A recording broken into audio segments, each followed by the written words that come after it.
আমার হাতে রয়েছে দুটি ডুয়েল কারেন্সি কার্ড, একটি প্রিপেড কার্ড এবং একটি হচ্ছে ডেবিট কার্ড। কোন কার্ডের সবচেয়ে বেশি সুবিধা, কি কি শর্ত রয়েছে, আপনার জন্য কোন কার্ডটি উপযুক্ত হবে এবং এই কার্ডগুলোর মধ্যে কি কি বাইন্ডিং রয়েছে, কত ডলার ব্যবহার করা যাবে, কিভাবে ব্যবহার করব, ইন ডিটেলস আজকের ভিডিওতে শেয়ার করব। প্রথমে আসি যে আমার কাছে রয়েছে একটি ইস্টার্ন ব্যাংকের প্রিপেড কার্ড। মোটামুটি কিন্তু সব ব্যাংকেই কিন্তু প্রিপেড কার্ড তৈরি হচ্ছে এবং প্রিপেড কার্ডের মাধ্যমে কিন্তু লেনদেনগুলো বেশি হচ্ছে। অনেকে হচ্ছে অ্যাকাউন্ট করতে চায় না, অ্যাকাউন্ট ব্যতীত লেনদেন করতে চায়, তাদের জন্য কিন্তু প্রিপেড কার্ড উপযুক্ত। প্রিপেড কার্ডের সবচেয়ে বড় সুবিধা হচ্ছে আপনি কিন্তু অ্যাকাউন্ট ব্যতীত এই কার্ডটি নিতে পারবেন। আপনার নর্মালি কিন্তু আলাদাভাবে অ্যাকাউন্ট করার প্রয়োজন নেই। আপনি নর্মালি একটি কেওয়াইসি ফর্ম ফিল আপ করে আপনার ন্যাশনাল আইডি কার্ড ছবি এবং আপনার যদি নমিনির ছবি, এছাড়া যদি ইনকাম সোর্সের ডকুমেন্ট প্রয়োজন হয়, এই তথ্যগুলো সাবমিট করে কিন্তু আপনি প্রিপেড কার্ড নিতে পারবেন। প্রিপেড কার্ডের কিন্তু কিছু অসুবিধা রয়েছে। আপনার কিন্তু লিমিট সেট করা থাকে, কিছু কিছু ব্যাংকে 1,00,000 টাকা লিমিট সেট করা থাকে, অথবা কিছু কিছু ব্যাংকে কিন্তু বেশি লিমিট দেওয়া থাকে। আরেকটি সবচেয়ে বড় অসুবিধা হচ্ছে আপনি কিন্তু অন্য ব্যাংক থেকে ফান্ড ট্রান্সফারের মাধ্যমে এই প্রিপেড কার্ডে টাকা নেওয়ার সুবিধা নেই। আপনি নিকটস্থ যে ব্যাংক থেকে প্রিপেড কার্ডটি নিচ্ছেন, আপনাকে এই ব্যাংক থেকে প্রিপেড কার্ডে রিচার্জ করতে হবে, অথবা তাদের যদি সিআরএম মেশিন থাকে, অথবা আপনি চাইলে তাদের যে ডিজিটাল ব্যাংকিং সেবাগুলো রয়েছে এর মাধ্যমে কিন্তু আপনি সেবাটি নিতে পারছেন। কিছু কিছু ব্যাংকে কিন্তু লিমিটেশন রয়েছে, তাদের ডিজিটাল ব্যাংকিংয়ে প্রিপেড কার্ড ব্যবহার করার সুবিধা নেই। কিছু কিছু ব্যাংকে কিন্তু ডিজিটাল ব্যাংকিংয়ে ব্যবহার করার সুবিধা রয়েছে। ডিজিটাল ব্যাংকিংয়ে কিন্তু অ্যাকাউন্টের ডিটেলস তথ্য এবং প্রিপেড কার্ডের যে লেনদেনগুলো হয়েছে এগুলো কিন্তু দেখার সুবিধা রয়েছে। বেশ কিছু ব্যাংক রয়েছে প্রিপেড কার্ড কিন্তু ফ্রিতে সেবা দিচ্ছে। প্রিপেড কার্ডের মেয়াদ কিন্তু নর্মালি 3 বছর হয়ে থাকে, কিছু কিছু ব্যাংকে এটা 5 বছর পর্যন্ত দিয়েছে। আমি কিন্তু বর্তমানে ইস্টার্ন ব্যাংকের কার্ড ব্যবহার করছি। ইস্টার্ন ব্যাংকের কিছু কার্ডে হচ্ছে 650 টাকা প্লাস 15% ভ্যাট, এছাড়া অনেক কিছু কার্ডে 1,000 টাকার উপরে ফি নিচ্ছে এবং এর পাশাপাশি কিন্তু তারা মেসেজ যে অ্যালার্ট রয়েছে এটার কিন্তু 345 টাকা প্রতি বছর কেটে নিচ্ছে। অনেক কিছু ব্যাংক রয়েছে যাদের প্রিপেড কার্ডের কোনো ফি নিচ্ছে না, আজীবন ফ্রি দিচ্ছে। ট্রানজ্যাকশন অ্যালার্ট, কোনো মেসেজ অ্যালার্ট ফি, এগুলো কোনো কিছু নিচ্ছে না। এছাড়া কিন্তু ইস্টার্ন ব্যাংকের একটি ভালো সুবিধা হচ্ছে প্রিপেড কার্ডের জন্য, তারা কিন্তু যে এন্ডোর্সমেন্ট রয়েছে এটা কিন্তু খুব কুইকলি করে দেয়। বেশ কিছু ব্যাংক রয়েছে তাদের প্রিপেড কার্ডে কিন্তু ডুয়েল কারেন্সি সুবিধা রয়েছে, ব্যাংকের থেকে আলাদাভাবে আবেদন করতে হয়। $12,000 পর্যন্ত কিন্তু প্রিপেড কার্ডে কিন্তু এন্ডোর্সমেন্ট করার সুবিধা রয়েছে 1 বছরের জন্য। এটা কিন্তু ওভারঅল সব কিছু ঠিক রয়েছে।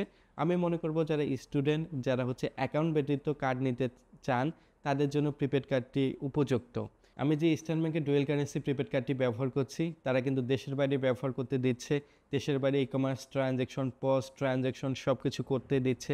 এছাড়া আলিবাবা, আলি এক্সপ্রেস, হইচই, নেটফ্লিক্স, ফেসবুক, বুস্ট, গুগল অ্যাডসেও কিন্তু ব্যবহার করতে দিচ্ছে। এছাড়াও কিন্তু অন্যান্য যে ব্যাংকগুলো রয়েছে মোটামুটি কিন্তু সব ব্যাংকে এই সুবিধাটি রয়েছে। বেশ কিছু ব্যাংক রয়েছে তাদের কিন্তু প্রিপেড কার্ডে কিন্তু নাম অ্যাম্বোস করা থাকে না বা কাস্টমাইজ করে কার্ড নেওয়া যায় না। এটা অটো যে ডিজাইন রয়েছে এটা অটো ডিজাইন করা কিন্তু কার্ড ব্যাংক থেকে দিয়ে থাকে। আমি কিন্তু ইস্টার্ন ব্যাংক থেকে কিন্তু আমার নাম কিন্তু অ্যাম্বোস করা পেয়েছে। এরপর আমার হাতে রয়েছে একটি dual currency debit card. Dual currency debit কার্ডের সবচেয়ে বড় সুবিধা হচ্ছে অ্যাকাউন্টে যদি টাকা জমা থাকে তাহলে কিন্তু অ্যাকাউন্টের টাকা কিন্তু এই ডেবিট কার্ডে ব্যবহার করা যায়। আমার যে ডুয়েল কারেন্সি ডেবিট কার্ডটি দিয়েছে আমি কিন্তু 2,00,000 টাকা পর্যন্ত প্রতিদিন উত্তোলন করতে পারি। এছাড়া কিন্তু আমি দেশের বাইরে ট্রানজ্যাকশন করতে পারি। দেশের বাইরে যে ই কমার্স ওয়েবসাইটগুলো রয়েছে আলিবাবা, আলি এক্সপ্রেস, হইচই, নেটফ্লিক্স, এগুলোতে কিন্তু ব্যবহার করা যায়। ফেসবুক অ্যাডস, গুগল অ্যাডস সব কিছুতে কিন্তু ব্যবহার করতে পারি। প্রতিটি ট্রানজ্যাকশনে কিন্তু সর্বোচ্চ $300 পর্যন্ত কিন্তু ব্যবহার করার সুবিধা রয়েছে। এটার জন্য কিন্তু বাধ্যতামূলক কিন্তু অ্যাকাউন্ট ব্যবহার করতে হবে।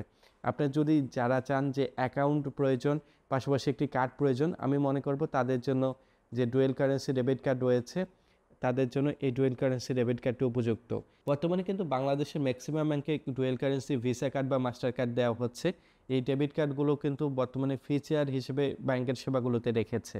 ডুয়েল কারেন্সি যে ডেবিট কার্ডগুলো দেওয়া হয় ব্যাংকের মধ্যে, এই কার্ডগুলো দিয়ে কিন্তু ম্যাক্সিমাম ব্যাংকের এটিএম বুথগুলো থেকে টাকা উত্তোলন করা যায়। তাদের যে এনপিএসবি, ভিসা লোগো বা মাস্টার লোগো, এছাড়া যে কিউকিউআর সাপোর্টের লোগোগুলো রয়েছে এই এটিএম বুথগুলো থেকে কিন্তু লেনদেন করা যায়।